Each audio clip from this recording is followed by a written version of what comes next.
So you might be thinking, what is a maturity model? That's probably quite a good place to begin. So the maturity models really are a diagnostic tool that we can use.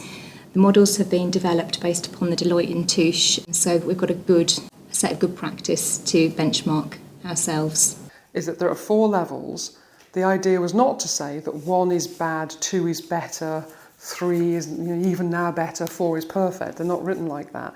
There'll be things that are actually good in level 1 that you're sorting, so that they're conversations about maturity, not about some kind of grading of 1 to 4, and that's really important. I think what most organisations are going to find, certainly that we did, is that you come to a particular maturity level and you've mostly got bits in all of the different levels, but you're trying to get more consistent and kind of move it further up. So we did a lot of engagement to try and get everybody's thoughts on where we were. I know it will be tempting for us when we look at the maturity model and the levels to look to see if we can get to level 4 or to try and be at level 4 straight away. It's probably helpful to know that only 12% of global organisations are at level 4. And every single one of those different areas, obviously we're trying to stretch, but we're also not trying to be stupid about it. It takes a long time to do organisational change. So we've picked sort of 2 or 3 of them that are the most important. So even though all of them have now got a score with, if we're a 2, we want to get to a 3 in the next 3-4 years. The tool supports us in creating a roadmap from one place to the next. It feels hugely beneficial.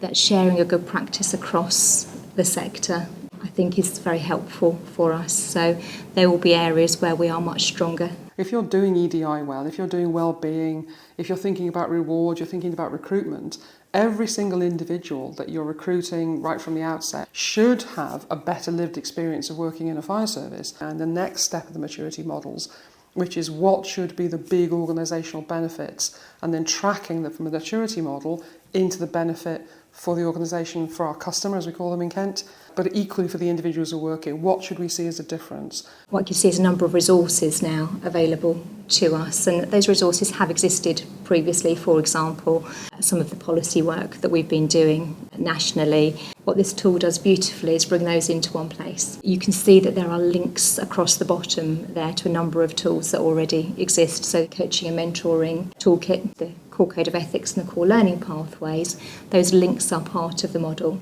It's also helped us, funny enough, kind of start to creep into some other areas. So when we're looking at prevention, when we're looking at other issues, I mean, I'd say the biggest one you want to pick, if you're going to just pick one maturity level to focus on, is EDI.